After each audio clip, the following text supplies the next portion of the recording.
Behind the Glass Wall, Part 1, How an Owner Mindset Turns Friction into Purpose. Morrissey's Shoplifters of the World Unite is often read as a manifesto for the disenfranchised, a metaphorical call for marginalized and rebellious youth to unite against the established social order. It might have been intended as a play on the Marxist slogan, Workers of the World Unite, recontextualized to empower disillusioned youth. It includes a dark lyric in the second verse that hits close to home for anyone who has ever worked under a CEO. But last night the plans for a future war was all I saw on Channel 4. For the employee, looking in from the outside, the owner's strategy can feel like those secret war plans, nefarious, opaque, threatening, and completely outside of their sphere of control, prompting the need for employees to unite and take over. You see a cost-cutting measure or a sudden pivot and assume that you're the target. You suspect they're up to no good and that the war may be against you, or at least that you will be an unwitting casualty. In reality, the war is usually against bankruptcy, a market shift, or a competitor with deeper pockets and better execution. The friction isn't necessarily born of malice. It's born of an asymmetry of information and, more importantly, an asymmetry of risk. This is the alignment gap. I've stood on both sides of this divide, 5 years as an employee, 2 decades as an owner-operator, followed by another 3 as an employee. Sometimes the disconnect is a failure of communication, but more often than not, it is a fundamental difference in what each side stands to lose. I see you rolling your eyes and busting out your tiny violins, but this series isn't a plea for owner pity, nor is it a defense of bad management. It's intended as a public service announcement for employees, to help them understand why some decisions are made and to potentially reinterpret owner behavior in this context. In this article, we discuss the origins of the alignment gap, what owners are really looking for in employees, and how to narrow the gap between you and your company's owners by adopting an owner mindset. The central clarifying question we must all answer is, what would I do if I was in control? Communication breakdown. Communicating at a useful level of fidelity rarely happens on the first try. In addition to the fact that our words are not perfect vessels, they carry the weight of cultural context, emotional bias, and both the speaker's and listener's projections. What I said, what I think I said, what you heard, what you think you heard, and what we made it mean can all be different. And sometimes we just aren't listening to each other with our full attention. Our self-centeredness may prevent us from practicing empathy. Thankfully, the more our own folly is exposed in public, the more familiar we become with our own communication inadequacies over time. Communication problems are exacerbated when owner speak and worker speak collide. It can seem like we're just talking past each other. Owners speak the language of opportunity, revenue, and survival, whereas workers use task, schedule, and delivery. We thus experience urgency and risk differently. Owner urgency is driven by sales timing, legal liability, and cash flow, whereas employee urgency is driven by client dissatisfaction, product deadlines, and quality control. All are real, but they rarely align temporally or structurally across the delivery management divide. Hierarchy can also introduce problems. Org charts should exist primarily as tools for managing communications, filtering information so people aren't drowning in demands they can't meaningfully address. But an org chart also signals with Orwellian precision which thoughts and opinions count as more equal than others. It may feel frustrating that decision-making authority resides solely with owners. Employees may question, but owners dictate. This asymmetry can suppress ideas as employees wrestle with the prospect of applying heart and soul to efforts over which they ultimately lack authority. But it also does something much more diabolical. It absolves employees from the responsibility of fixing the very problems they highlight. The hierarchy effectively licenses cynicism, creating a safe space that protects employees from the consequences of their own observations. You're thinking, but I don't see solving company problems in my job description. Is this really up to me? Seeds of action. Early in a career, it is rational to externalize difficult problems. You lack the mandate, the resources, and perhaps the judgment to solve them alone. The shift from performing assigned tasks to identifying and owning unsolved problems can be very uncomfortable, and some never make it. We've all heard the protest, "That's way above my pay grade," excusing the would-be participant from further effort and toil. This is ironic because owning the solution would rapidly improve their pay grade. It isn't necessary to cross this chasm if that's simply not how you want to work. But while this may be perfectly optimal for you, it pays to be honest with yourself about the implications of that choice. 3 important things happen by remaining purely in an order-taking delivery mindset. First, your compensation won't rise as fast as it could have. Second, you can't complain as much about the way things are because you've decided to be more passive in your response to problems. And third, you lose the potential satisfaction of driving your team toward a better world, the personal value of which is vast. This is a matter of using work as a vehicle for self-expression and a source of meaning and purpose. In my career, I've found that I could easily accept the first thing within reason. Though venting can be comforting, doing so without helping to find a solution eventually feels fraudulent. Who wants to be known as a complaining non-participant? Living with a third thing over the long term would tear my psyche apart. I accept that different people are different, and I don't expect that I'll always enjoy my work. But call me unreasonable, I do need for my work to be personally meaningful in some regard. You might find your purpose elsewhere, but I can't abide by the idea of spending 8 hours of each of my life's days in self-suppression mode. It may seem harder to originate change from the bottom because you can't exactly act with unfettered freedom. Also, some of the context required for optimal decisions resides at the top, where strategic thinking, business constraints, and risks continually migrate.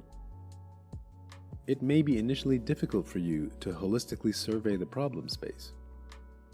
This does not mean that you don't have the opportunity to share constructive input, defend your opinions, and influence the ship's heading. Owners are often insulated from the situation on the ground, and they know it. It's usually impractical for them to directly and continuously poll everyone in the company for ideas related to a proposed direction. Bottom-up communication is usually more timely, practical, and embedded with intelligence rooted in the realities of delivery. The juicy new ideas usually originate from the places where the negative effects of the status quo are most keenly felt. This should go without saying, but there's absolutely no reason for owners or senior management to be the only ones fielding ideas for improving the company. A good leader will defer to whomever can recognize and help solve problems. So, in the normal course of business, we notice problems, we use different languages to describe them, we misunderstand each other's intent, we assume we don't have the mandate to speak up, we fail to trust that our voices will be heard and valued, and so we end up doing little to make changes for the better. What's missing here? The answer is simpler than you might think. The economics of worry. When a person, owner or worker, in the organization seems thick-headed, they aren't necessarily ignoring your idea. They may be calculating the cost of a failure in a way that you might not yet see. They're wary of spelunking through unknown caverns riddled with uncertainty, cost, and risk, especially if the proponent's ideas seem to ignore important realities and constraints or haven't been fully mapped to their potential consequences. This kind of thinking is evolutionary. It keeps us safe from the prowling lion just outside the encampment. Employees sometimes miss the fact that the better decisions, solutions, and processes they might propose also positively affect the owner's bottom line. As such, any clear-thinking owner wants to integrate valuable feedback if there's a chance it would improve the business. You could say that some leaders find it hard to get out of their own way, but most would make the required changes if they recognize the opportunity. The question is, will you help them? Everyone wants change for the better, but ideas and opinions are cheap relative to execution. And though we can't fully predict what will work, we all know that it will likely be hard and that some group of people will have to worry about it. This is your trump card as a person with an idea. You can, with impunity, appoint yourself the CWO, Chief Worrying Officer, for that idea. Whenever considering a new idea, ask yourself, who is going to manage this thing now and in the future? What does that mean for their day-to-day? Is it reasonable to expect them to make the necessary changes to support the idea? Does the idea have enough value to warrant this cost? Owners hate having to worry alone. I suspect I may even resent it a little, even though you might say I invited this complexity upon myself. Complete authority over strategy and execution can feel lonely, isolating, and even scary. My wrong moves occur in full view and can negatively affect the lives of my people. Offloading worry has real value to me, and believe it or not, I will compensate you for relieving me of it, because it creates a better risk-reward balance for me. The burden of negotiating the path to reward is shared. I'm looking for people who have good ideas and are willing to stay the course to implement them. The most valuable employees aren't those who wait for direction. They identify the gaps, the orphaned problems that no one else has claimed, and step in to shoulder them. You don't need to be an owner to adopt this mindset, but if you do become an owner, it's automatic. You have no choice. Ultimately, the economics of worry means that you get paid not for what you know, but for what you're willing to carry. The owner mindset. Let's say you're ready to give this a shot. How to proceed? Your job is to provide decision makers with rational arguments that make sense in the context of business. Sharpen your rhetoric. Bring your most persuasive propositions, but explore the overall context first. It's always a good idea to ask questions at the outset to understand why the decision maker initially optimized one way or another, before offering a counterproposal. You'll then have a better chance of shaping your solution and further helping with that optimization. I remember participating in extended office environment design sessions to address complaints of noise from constant foot traffic over our wood floors. This led us to engage in a consultation with a professional interior designer, and finally to purchase and install industrial carpeting along the well-traveled walkways. The project incurred significant time and expense, but it was a definite upgrade to the office design, which was much less noisy, as hoped. Just before the installation, an employee tossed out a thought that carpets shouldn't be installed because they trap unwanted dust. Ignoring the fact that carpets were to be cleaned twice a week, making this a non-issue, which he didn't realize, it was disheartening that he didn't acknowledge the noise problems we'd fought so hard to solve, the thousands spent fixing them, or the fact that we were doing this solely for the benefit of our people. I thought to myself, why do we even bother trying to help? Barging in with complaints and peppering the decision maker with uninformed opinions makes it easier for them to dismiss you. If you arrive with questions and considered and reasonable suggestions for improvement that consider the fuller problem space, they are much harder to ignore. Doing so would seem idiotic. You'll still have to locate the right audience and practice your rhetorical framing, but after a while you should start to see some movement. The takeaway here is to more fully inhabit the owner mindset. Owners will listen to you as long as you're willing to listen to criticisms of your proposed approach, you don't abandon the idea the moment things get difficult, you're committed to developing and rallying a tribe, aligning minds in your organization one at a time. You help people navigate the inevitable growing pains of adoption. You remain flexible and patient over the long haul. You're willing to risk your relationship capital and reputation even when facing detractors. You speak the language of risk and reward, proposing metrics and targets to measure progress and success. If the owner greenlights the initiative, they will of course try to help you where they can.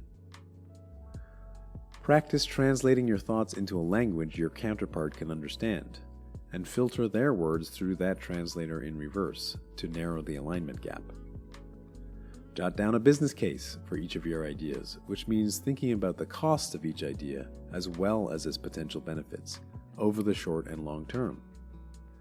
Ask yourself if you would risk your own money on this bet. It's easy to play poker with someone else's stack. The benefits don't always have to be immediate cash.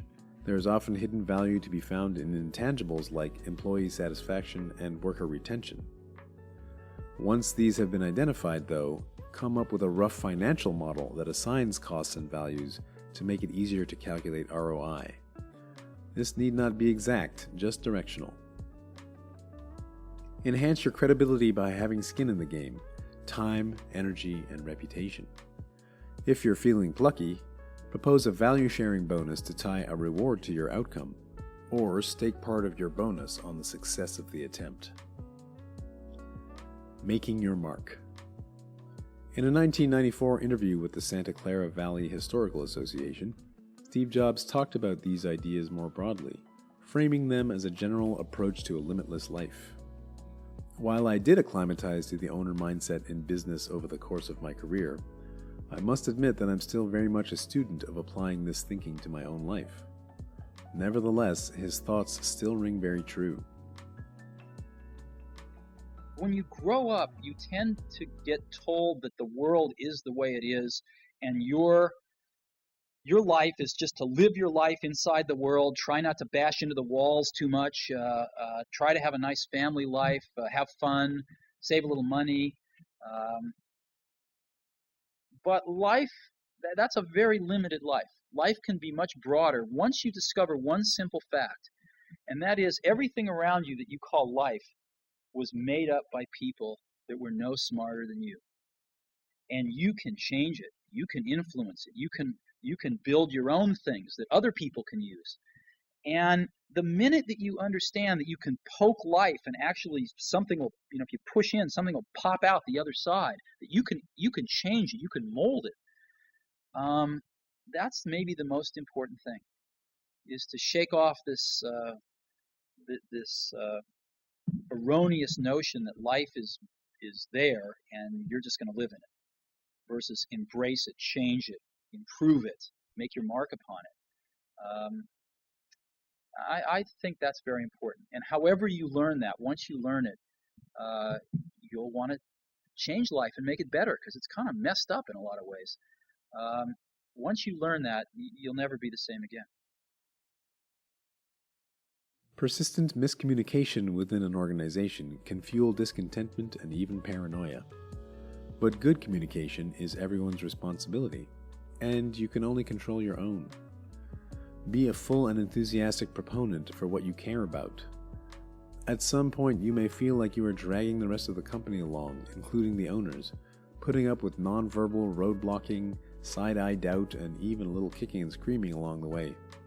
Remember that it can be difficult to even consider the merit of an idea without constructing opposing thoughts, so these won't be in short supply.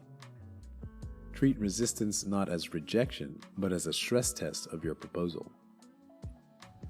Owners appreciate people who apply their energies to improving things while sharing their frontline perspectives. You can design a much better solution together than either of you could alone. You are not the disempowered shoplifter you might imagine. The alignment gap narrows when someone decides to own changes for the better.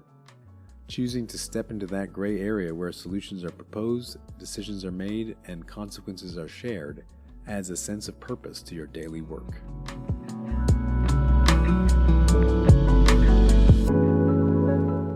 This has been part 1 of episode 12 of the Summer Soul podcast, Behind the Glass Wall: How an Owner Mindset Turns Friction into Purpose. Thanks for listening, and as always, for supporting our work on the channel.